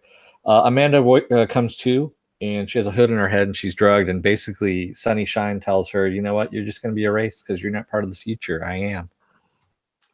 No, I love that scene where, I don't know. I dig Amanda, which, she knows she's screwed. So she's, gives him the finger and is all laughing. The children are the future, like stoner moment. No, that was good. And the guy playing, I don't know the name of the actor right now, but the guy playing Sunny Shine is legit creepy. He's good. I'm glad. I kind of thought he would get off, and I'm glad he didn't get off. And actually, he's still in power. Nothing happened to him. And that was Christopher Fitzgerald who plays Sunny Shine. Yeah, he did a good job playing a creepy, flamboyant child. That's. And I think a lot of that, Catherine was kind of talking about that. It's based on a lot of things. But I the first thing I think about it, he wasn't a child guy, but he was a DJ who did Top of the Pops, Jimmy Savile down at BBC. Mm-hmm. Yeah. You guys want to hear about some really dark stuff? Google Jimmy Savile. It's pretty dark. I think that was a nod to that big time. And he got away with it. Like he ended up dying before they caught what he did. So sorry, but that's what I was reminded of the whole time. But she's done. She's going to be, at this point, we think she's dead. Like that's, there's no way out of this, or is there? Yeah, exactly. And that's when we go back to Nick and Happy, going back over to Very Bad Santa's lair. They find it. And I remember Nick saying, you know what? He goes, you're going to trust the information from this guy? He could just be blowing powdered sugar up your ass. Right. And they found that really good line. Yeah. And they find that gigantic safe door, and basically they have the combo. Obviously, they open it, get inside, and it takes them downstairs into Gimbals, the old Gimbals. The old Gimbals. And very creepy. And that's when we get Very Bad Santa he hears them, and he takes Haley, and they go on the run, and he takes her to Toyland, as he calls it. But this is after he smokes some stuff. We don't know what it is. It's a lot of stuff from what it looks like. Yeah. And this is, I mean, he's talking to her. So we're getting to know about Santa a little bit. And what, we knew a little bit from what Mrs. Claus said, but when Christmas was Christmas. But, we find out a little bit that the whole thing with his dad was true. And when he got locked up and he just didn't want to grow up. And you start to kind of a little bit feel sorry for him. You see like the abuse he went through and the stuff he had to, and that was also kind of communicated through his imaginary friend.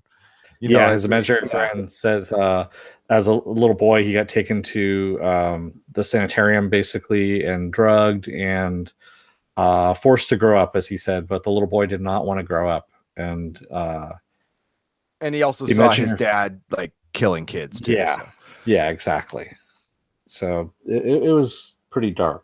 It was pretty dark, and it gave it because they could have just gone like he just kills kids. That's safe. Yeah, it could have been very safe. You're right, and that was not safe to do. That was kind of a bold move, and it gave it this extra layer that was kind of needed. Not a levity, but it really just gave it a depth. Gravitas. And that's why this show is a cut above, because of just little stuff like that, in my opinion, anyway. Yeah, and excuse me. So that's when we also get that Very Bad Santa has friends, as he says. Yeah. And then it went really dark at that point. I was like, I don't know about you, but it creeped me out the most, to tell you the truth. That we find that some of the kids that he's taken, he's kept. And they have grown up, and he's been doing this for years, because some of them are adults that are in the same clothing as when he took them, and they're all kind of walking around almost like zombies in a way. And we find out why, because later on he's going to try and do this to Haley. Is he wants to lobotomize her by putting a little drill through the front of her forehead there, and they all have little marks in the front of their forehead, and as he puts it, to keep you as a kid forever, so you never grow up. Which he probably learned in his sanitarium, in his time at the sanitarium. Yeah. And when the first, we saw Haley we saw Bad Santa in his little Toyland vision, tripping balls. And all the characters there were just the basically the zombies, his personal zombie toys. And one comes up to Haley, but when the first one comes up to Nick, I thought it was Mikey for a second. Just for a second, I was like, "How did Mikey I did too?" Get there?" Yeah, So that wasn't just me. No, it wasn't that, because he had the same kind of hair and looked like him. And I was like, "Is that Mikey?" And then I was like, "Nope, that's not Mikey," because he didn't say blue. Because he didn't say blue when he had bad teeth. Yeah. Yeah. So I guess we can get that. Like Nick and Happy have made their way down in the Gimbals, and they're getting close. And he's gonna. Very Bad Santa's about to lobotomize Haley. And freaking badass Haley takes a snow globe and smashes him in the face and runs. And you could tell like she's got him distracted because he likes her just a little more than the rest. Yeah. Or is just personally enamored with this one, and he's talking too much and he's monologuing, and she gets the hell out of there. And there's some really interesting shooting here, because you're always in this when you get to Santa's perspective, you're still in that kind of drugged out, everything's kind of out of focus on the side. Really well done. The directing in this freaking show is so freaking good. And the editing too. The editing is spot on. Just, I think that's even better than the directing, to be honest with you. I think it's the show is all in the editing. And even if you're a Crank fan, that show is one of the most masterfully edited things ever. Forget about the story. I'm just talking about the editing of it. Because the Nick falls into some bear traps. Yeah. and gets caught on, these bear traps, and he tells Happy to go and find Haley. And so Santa and Happy basically square off at this point, and Happy tells Haley to run. and Happy gets trapped into a jar of liquid. I think it's one of those barber, the Barbasol kind of stuff. And Bad Santa goes and follows Haley, and she is at this point in an elevator. And that scene in the elevator when she's going up and Bad Santa is chasing her up the stairs, dude, it was like a Jaws movie almost in a way. Yeah, no, that was I mean, it had me on the edge of my seat, and I don't usually, I'm getting old. I don't get on the edge of my seat very much from TV shows anymore, but I was like on the edge of my seat, and I mean, I kind of know what's going to happen still, and I'm like, oh, run, Haley, run, I like emotionally invested into the show, which it's supposed to be too silly to be emotionally invested in, but you are. Yeah. And also the editing in that scene too, of him going up the stairs and her, switching back and forth between her and the elevator and him going up the stairs is really well done. And you get that sense of motion of going up and, circular and going, it's very, I don't know how to, really convey it, but you get that sense of motion going up. It's really dizzying. It was. Especially, you're probably watching on a big old screen there. I was just watching on my computer. But when Haley gets up to the top, right, and he's like, oh, I'm gonna save you. I'm gonna keep you young. And take my hand and we'll fly. And that part where she falls and the camera just keeps going. I went, oh no, they did it, because they actually, it's just a visual trick. I'm and then they just went back up. That was a cool little trick, though. I was like, oh, I like that. That was good, because it went all the way to the bottom, and then shot back up. So, I thought her shoe had dropped at first, and no, they just followed it down. They followed it down. Yeah, that was crazy. So that was interesting. I have not seen. I'm sure somebody's done that before, but I hadn't seen it before, and I thought that was a fun little trick. And so, and then we have Happy finally escapes from his jar. It breaks, and Minty, as he says. And he goes back up there, and he has brought everyone with him, all the imaginary friends. And they basically all take a swing at Santa, Very Bad Santa there, and are not doing all that well. They're getting their asses handed to them. Let's re-gift this fruitcake. Let's re-gift this fruitcake. Yeah, I remember. Or no, when I won't deliver it that well. When Nick was in the bear traps, he's like, I just keep finding bold new frontiers of suck. I've done that in my life. No, go on. Yeah, and so finally Nick gets upstairs there, and he and Santa are beating the hell out of each other, and basically Santa's like, you don't have any magic. You can't beat me. You have no magic. And finally Nick turns around and smashes a brick on his head and says, hocus pocus, motherfucker. That was my favorite line out of the entire thing. And he starts having a heart attack. And then he starts having a heart attack, and I'm like, son of a, really? He's forgot all about. No, sorry. Coming to join you, Elizabeth. It's the big one.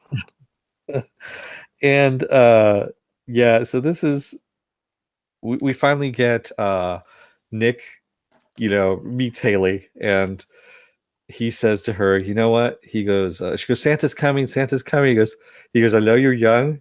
He goes, but it's time that every child has to learn Santa ain't real. Yeah. He just turns around and shoots him in the head, and that's where we get that nice little graphic, and it's actually in the lobotomized portion where he's been lobotomizing the kids. And we see all that anger kind of released, all the bad. But it looks like fruit juice and pearls and soda pop and gumballs. Yeah, that was cool effect. It was very cool, yeah. And then he ends up crashing down through the skylight and hanging exactly where his father had been hung. And then his imaginary friend went and curled up right next to his hand. That was so freaking sad. Yeah, and well, that was the other thing too. I want to go back to when Bad Santa was on the roof and he was extending his hand out to Haley, and he says, "You know what? When they took me, he goes, I didn't want to grow up. They made me grow up. They forced me to grow up." And he goes, "I don't want you to have to go through that as well." And you actually kind of feel sorry for him in that moment. And then Tilly goes, come over here, kind of thing. He kind of yells, and you're just like, holy, okay, yeah, he's back to Bad Santa again. Well, yeah, he even says he's all, I didn't want to be scary, and Haley's all, you don't have to be. He's all, yeah, I do. Yeah. Basically.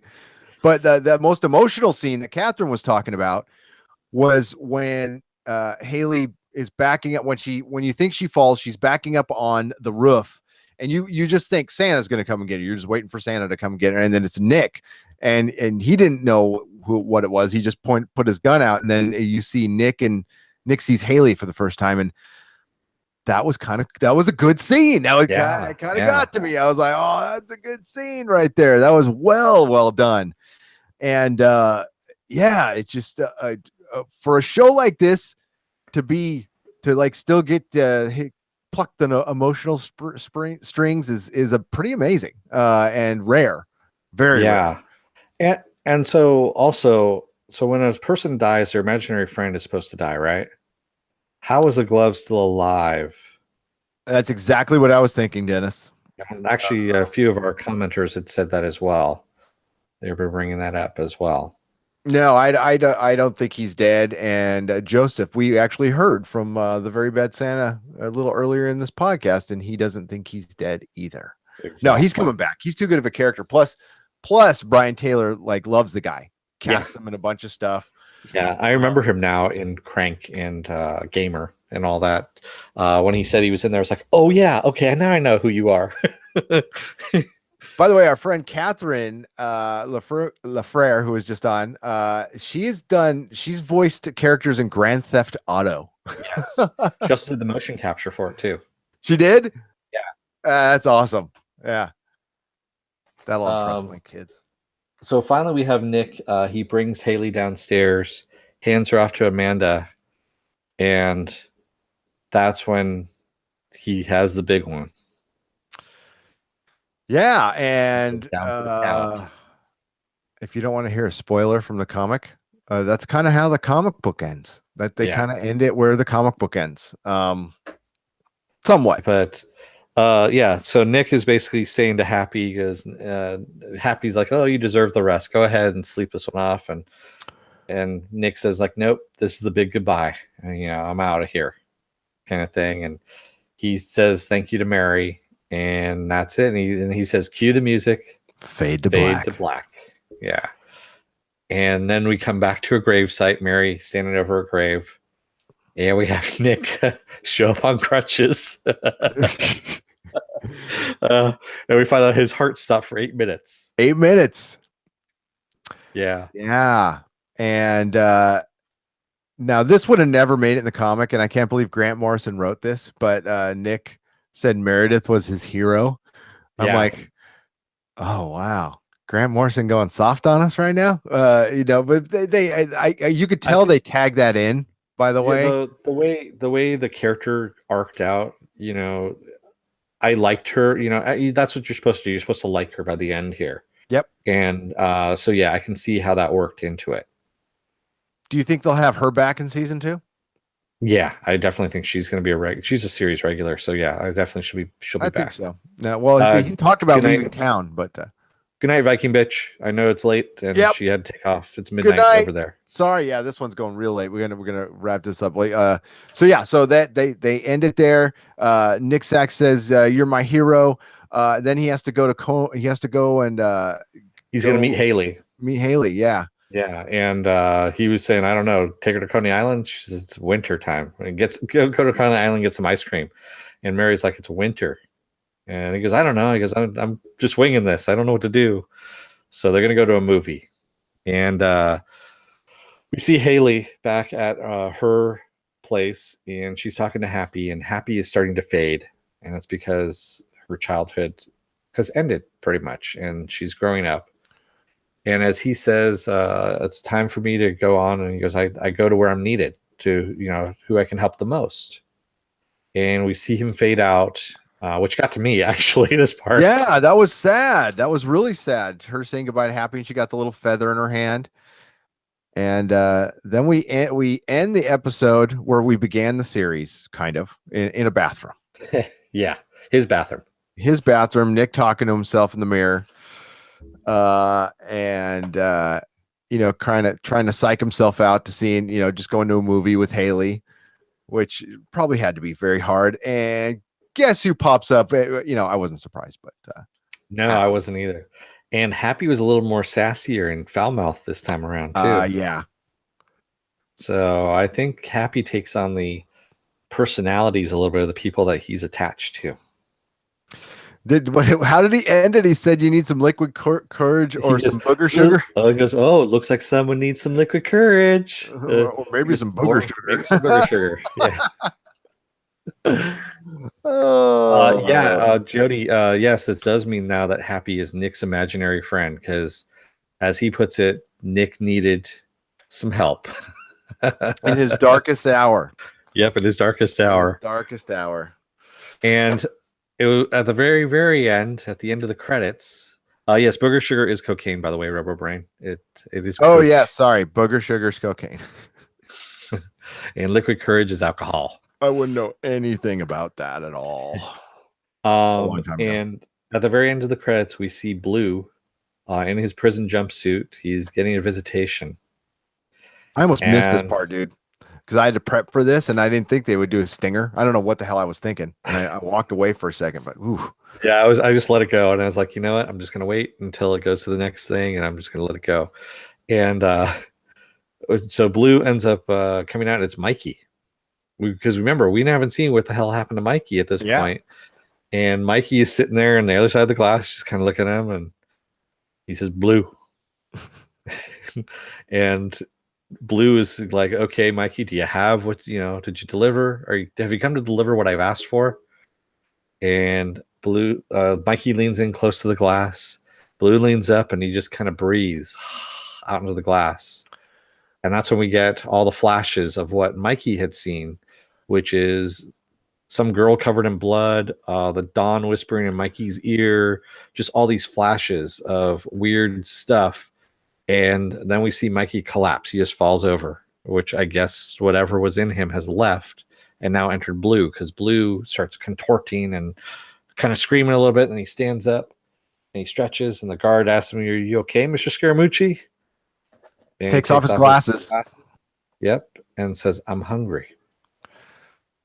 Yeah. And I have no idea what that's supposed to mean, but I don't think he's Blue anymore. I don't think he's Blue either. And or maybe Blue's in there somewhere because he wasn't dead like Mikey was. We can interpret that with like you said earlier, that's the Dawn himself being passed from another, he transferred himself to but how did he get into Mikey in the first place? Or so he must have been there anyway. Yeah, he wanted to go into Mikey, he was trying to take over Mikey because he wanted a young body. So the password is not a real password. It's literally passing into somebody. Gotcha. Yeah. Okay. So and he wanted a young body, but he was able to keep that body alive. So I think what happened was it got brought back because of the seance that the witch was doing. Yeah, okay. Yeah. And so that's why when the witch said, "I don't think Mikey meeting Blue is a good idea. It'd be very bad," because she knew there was going to be a passing of this, soul into Blue. And I think this is going to be all connected to like what imaginary friends are, because they alluded to this slightly, which makes, again, it gives this show another great layer, a good little mystery. The only reason I keep bringing up demons is because Mikey talked about it in the first episode, and they haven't really talked about it. And then he was speaking kind of in Latin, in demon, I guess in demon, in Latin, assuming that's Latin. So it's we kind of want, and then we still have Sonny Scheinberg out there still, and I bet you we start second season with his career like effed. I think he gets probably outed or the potential. It's gonna be Mary trying to take him down. That's her next. Yep. And that could be two, like we can have two separate plots. But Nick is going to leave. I wonder them alluding to California means they'll like shoot it in California next year. Maybe. I don't know. Like shooting it in New York is expensive. I don't know how that, we're able to pull that off. But that was great. That was, dude. There's no way the show should have been good, Dennis. No way. It should not have been good. And Wow, sci-fi is going to be for a kind of a dying thing. Cable networks. Sci-fi might actually in the death throes at the end. They might actually be the place to go for sci-fi. Yeah, I know. Who would have known? Who would have known that? Mad Max. Sorry, we can't do a rundown of the scene because it's honestly, you have to take a look at it. It's hard to really describe. What scene? He's talking about the end scene. They missed the stinger. He missed the stinger at the end. Oh, there. well, yeah. He. It's just what Dennis said. They sit there at a prison cell, and they're at the visitation booth, and Mikey just walks up. I have no idea how a guy's just saying blue over and over again got into the. Well, he said blue, so they know he's looking for. But you have to. Well, okay, you have to go through lots and lots and lots and lots and lots of security get through the visiting thing. But it's TV, so F it. Yeah, he gets there. Blue sits down and he goes. He just says to him. He sees Mikey's. Are you going to give that to me what I deserve? And he puts his ear up to the glass, and Mikey just goes, breathes like, and you hear like echoey kind of, and then he dies. He just plops over and dies. And Blue contorts like he's being possessed. Like if you ever see those videos of or those like weird snake charmer religious people. Actually, that he saw, but he doesn't get how the password works.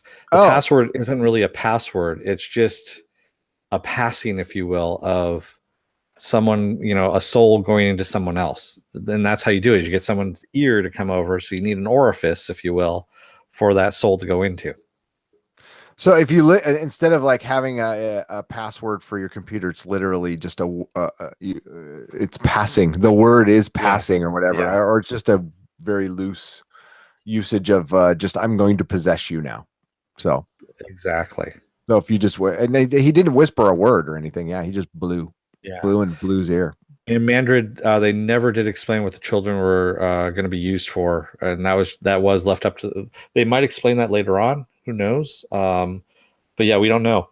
That's best left to the imagination. That you brought up Jaws. That's definitely a kind of a just like leave that one in the dark. Yeah, and you let your subconscious deal with that one. You could probably come up with something way darker. They did mention some sultans and some Chinese businessmen, and the kind of like the people you think probably get stuff like that in real life. I'd like to say they didn't, but they probably do. So sorry, I got dark. Blue did not want to get possessed. He didn't know that that's what this was. It's just he put his ear because he was expecting to hear a password.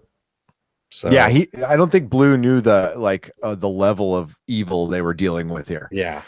So remember where Blue says, I'm just an errand boy. I'm always I think he's going to be someone's errand boy again. He's just going to be the body of the errand boy at this point. Yep. He's going to be a meat sack for somebody. Meat puppet. There you go. I am a meat popsicle. Fifth Element reference. No, I'm just a meat popsicle. Just a meat popsicle.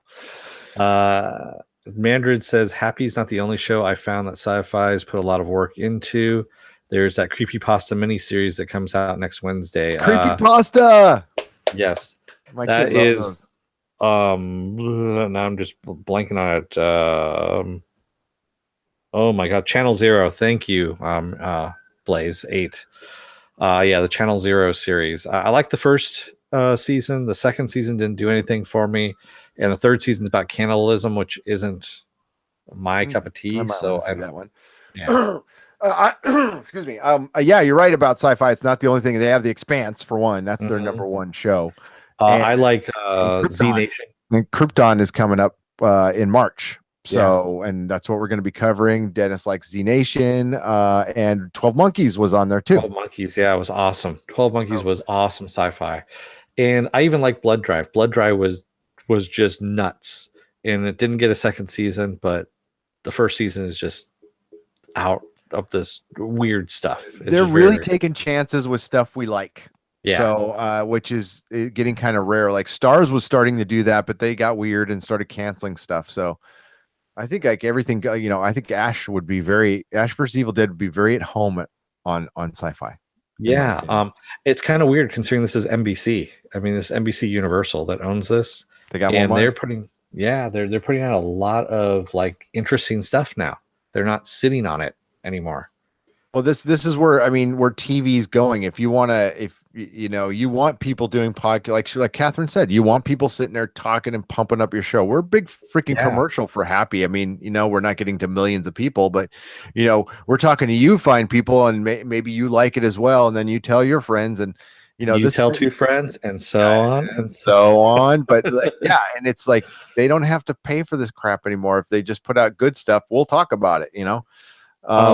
Jody, Blood Drive was a show about these cars that ran on blood, and it was a cross-country race that was happening, and very, very weird, and it got even weirder too. I can't really describe it. Watch the first episode, see if it grabs you. It's on the Sci-Fi Channel on their app, and it's really, really strange. That's all I'm going to say. There you go. There you go. But it is a grindhouse. It is a very grindhousey kind of and we TV love show. grindhouse. We do. Yeah. I like the first half of the movie, though. Robert Rodriguez. Oh, yes. Planet Terror was good. What else we got there? So let's see what else we have here. He says, Jody says, then why don't they bring Constantine back on Sci-Fi?